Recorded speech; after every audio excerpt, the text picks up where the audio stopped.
guys, how you doing? jpsarrireviews here. Now, XM has released a new pre-order for the Soundwave 110 scale premium collectibles, and this is an anticipated, highly anticipated piece. So we're going to talk about it today, and that's the reason I'm here at the website. I will have the link as usual in the description for those who are interested. Now, the edition size, or what they want to achieve with this, is a total of 599 pieces. The retail price for this in Singapore dollars is $2,299. That's a lot of money. But remember, even though it's a 110, this is not a small 110. This is a huge 110. Now, the prestige price, you get the what? The 10% discount in Singapore dollars is $2,069.10. Now, this is only available in China, Hong Kong, Indonesia, Macau, Malaysia, the Philippines, Singapore, Taiwan, and Thailand. Now, you can purchase this through other retailers. Spec Fiction is one of them in North America, so there are always options. Soundwave Premium Collectibles statue features a Cybertronian inspired with a defeated robot base, two right arms, one pointing forwards, one using Megatron's alternate gun mode, two left arms, one holding blaster, one to deploy mini cassettes troops. For the Decepticon mini cassettes, you got Red Bat. I think it's Rat Bat, but you know, they put that Red Bat there. Rumble, Ravage, Laserbeak accompanying him. Collectible display plaque of the featured character crafted from cold cast porcelain. The max for this will be $5.99, as we mentioned earlier. The artist, Fuse Wei, he's been doing the design for all these pieces. For the Transformers, Suharyato Hatmaya, he's the sculptor, also the sculptor for all the collection. And the XM Studios design and development team is involved in this process. Now with the dimensions, the product size is 67 centimeters in length, 49 centimeters on the breadth, the width, and 74 centimeters on the height. That's just an estimate. And the product weight is going to be approximately 28 kilograms. Now for the box, the size, the length is going to be 83 centimeters. The breadth is going to be 73 centimeters, and the height is going to be 54.5 centimeters. So this is going to be a really large box. The estimated shipping weight, it is 43 kilograms. And again, this is just an estimate. All right, and now we are looking at the pictures, and I'm telling you, this is a highly anticipated piece. The first time that I saw it, I was impressed by it.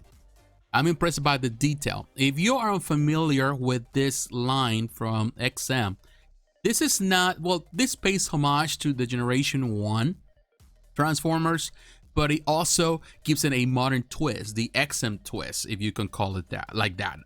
It is an interesting way to do it. It's a more modern version. It takes a little bit of inspiration also from the IDW comics, so it's very, very modern, and it looks good. So if you really like this modern takes on things, you're going to be very satisfied with this collection.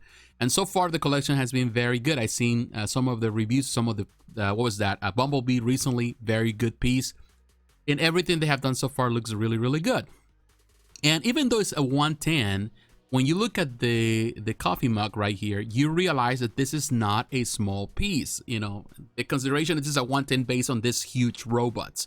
So this is a really large piece, larger than a 1/4 scale or a regular 1/4 scale superhero or a human body. So that gives an idea how massive this statue is. But this one has everything here. As you can see, Laserbeak on top. He's holding that gun. And this is the Megatron gun. You also have Rumble right here in front of him. You have Ravage right there. And in this case, Rat Bat, which they call it Red Bat here. I think it was just a typo. It's coming off his chest. You also get the boombox form right there. Cool.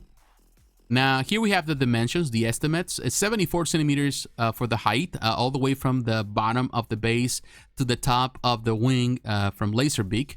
And the length is 67 centimeters, and the width, it's 49 centimeters. I really like this angle. Of course, you see Megatron's gun form. That's cool. Red Bat, Rat Bat coming off his chest.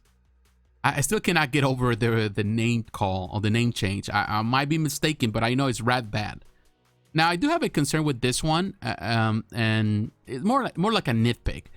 I like the fact that you have all these mini robots, these mini soldiers that Soundwave always employs, but I feel that everything is so meshed together that it's hard to see what is what. which I don't like. And I think some of this lack color. I do like Rumble. Looks great in red. I would prefer maybe a different color for him. Maybe like a purple. Or even that with Ravage. He's all gray, so you don't see as much of detail. You see the detail, but you cannot really determine the detail well. Laserbeak, I think the color is fine. Ratback, it's fine. So I feel that there's some lack of color. You know, if you can say that everything seems the same. Now I just noticed this destroyed base. This is like a big hand of one of those huge robots that he just vanquished or was vanquished by the Decepticons. But these are all the switch out parts, the different arms. The one who is pointing the finger. On the other side, the one that is holding the gun. So, and also you can change the chest plate, which is good. Really good. There's different angles here from the back. Yeah, it seems to me that there's a lot of blue. Of course, Soundwave has always been of this color. So, but I think if you want to add contrast, then I think the best way to do it is through the little robots. Yeah, I think the one that suffers the most with the lack of color is Ravage right here. At the same time, Ravage didn't have much color on the Generation 1, so I think they do that, but I would love for them to add maybe some strokes or purple. That will just give a little more contrast. But I didn't see if this had a light up feature. I'm not so sure about that, but it seems with the eyes. Might be wrong. It might just be what they use here, the material they use here. I really like the fact that actually you can have this cassette coming out. That's really cool. And here you see Red Bat, as they call it. Really cool. And a close-up of Ravage, like the eyes actually. The only contrast it has and this golden parts or joints from this angle. I like it. I've seen some of the pictures, of course, some of the presentations they had in China and some locales where they have shown this, and it looks great on Facebook. I'm not gonna deny it. When you look at it on your phone, on your tablet, they look great. This is one thing that I could say about the XM pictures that they take of all the collectibles to showcase. The background always being black, it's good, so your attention is on the piece, not necessarily on the background. So in reality, what you see is what you get. So it gives you the real impression of the piece that now you, in your mind, you can actually picture how it's going to display in your collection room. However, it's a technique, you know, that a lot of companies use. In this case, Prime One has been really good at it, which is having all these different nice backgrounds just to give you ideas of how you can display this. And I think that actually it really touched the senses. And at the end of the day, selling something is all about touching the senses, how you manipulate emotions. And I feel that on that end, XM needs some work. They need to get better at the way they manipulate your senses as a buyer, as a purchaser, as a client, so you're willing to pay the price. You know, it's a simple approach, that the way they do it, which is fine. It's all about the piece at the end of the day. You know, you cannot lie with backgrounds. But I don't know. It's just a selling technique that a lot of companies employ, not only in the collectible world, in everything in life. So I feel that on that end, I wish for XM to get better at that this year, that their pictures are better, because the quality of the product is there. You know, they do offer a great product. It's just not as appealing on the pictures, on the stock pictures at the website. But the base is good. There's a lot of detail for sure. Now, if you want something more simple, then PCS Collectibles, it's a much better choice. Also more affordable.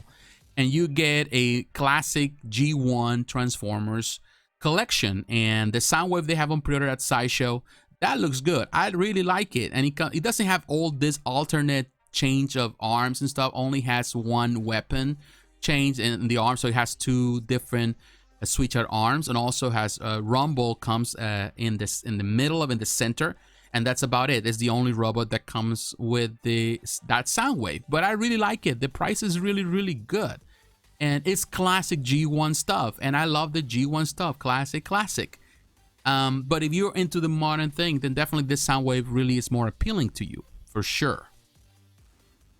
From this angle, from the back, Now, putting bias aside, my own personal bias, because I'm always going to be a big fan of the G1 versions, no matter what.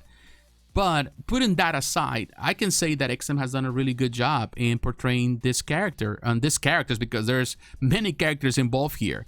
And the piece looks great. I love the faceplate with the Decepticon symbol. That's really, really cool. I like it more than with Red Bat in the front coming off.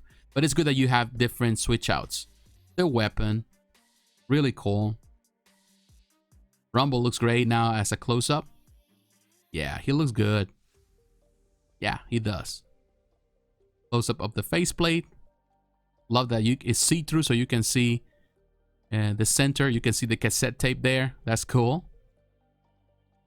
Now, if I'm not mistaken, looking at this gun, it looks warped, the barrel. So they need to probably fix that.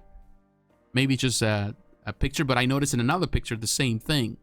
Now I can see it in a close-up that it's warped, so they need to fix that. But yeah, laser beak on top. Another thing that I would love for this is, I don't know, it doesn't say on the description if you can remove this part so you only see the character. It would be nice if you can remove all this so you only have Soundwave. But so far I haven't seen that being removed, so it might be the case, and I may not see it, but I haven't seen a picture yet where parts are being removed, and the only things that have been changed have been the switch out arms. Now we can see some of that shading. Cool, they have a lot of pictures actually, which is good, a lot of close-ups. And now the cassette tape. Now, I'm telling you this, I like this piece. I really think that XM did a terrific job. However, if you're a G1 purist, if all you care about is the G1 stuff, then this is not for you. If you like modern renditions, if you're already into this collection, then this is for you 100%. I think it's a nice addition. My grips or my complaints about it would be in the case of some of the color choices that they have here. I think Soundwave looks great with the color choice that he has. The mini robots, they need maybe different coloration or some, so you can add more contrast, because all of this look all matched together. It seems that everything kind of, it just mixes together in a way that is not as appealing to the eye, particularly here at the bottom with Rumble and Ravage. Laserbeak looks fantastic. I like it. The colors are fine. Red Bat or Rat Bat, I feel that one, it's fine. So there are good things here. Just nitpicks here and there. But beyond that, it's a good thing. Now, can I justify the price for this piece? It's a hard bargain. Now, keep in mind that the edition size, the max they want to achieve is 599 pieces, which is very, very limited. And still, I do feel, even with that limited number, I still feel that the price is too high. But it's been the case for all this collection. But beyond that, it's a very good representation of Soundwave. And I know a lot of fans, particularly in Asia, they are really into it. So I know that they are going to do well over there. Now, in America, North America, we tend to be very, very nostalgic about a lot of things. You know, we love the Generation 1 stuff. You know, we really don't, you know, here in America, a lot of people, they only care about the original cartoon. That's all they talk about. While in other parts in Asia, you know, there's so many variations of the Transformers. There's been so many different anime versions of it. So at the end of the day, the fan base will always be more open to all these changes in comparison to here in North America. For some reason, we are we stick with the things we like, and we tend to just gravitate around them. So ultimately, it's a matter of choice. I know that even here in North America, some people will be willing and are willing to pay the price for this. But what do you think? What do you think about this piece? Do you like it? You don't like it? Do you think it's overpriced? What is your opinion about the whole collection? Let me know in the comments below. So once again, my friends, thanks for watching. God bless, take care, and I'll talk to you again. Bye-bye.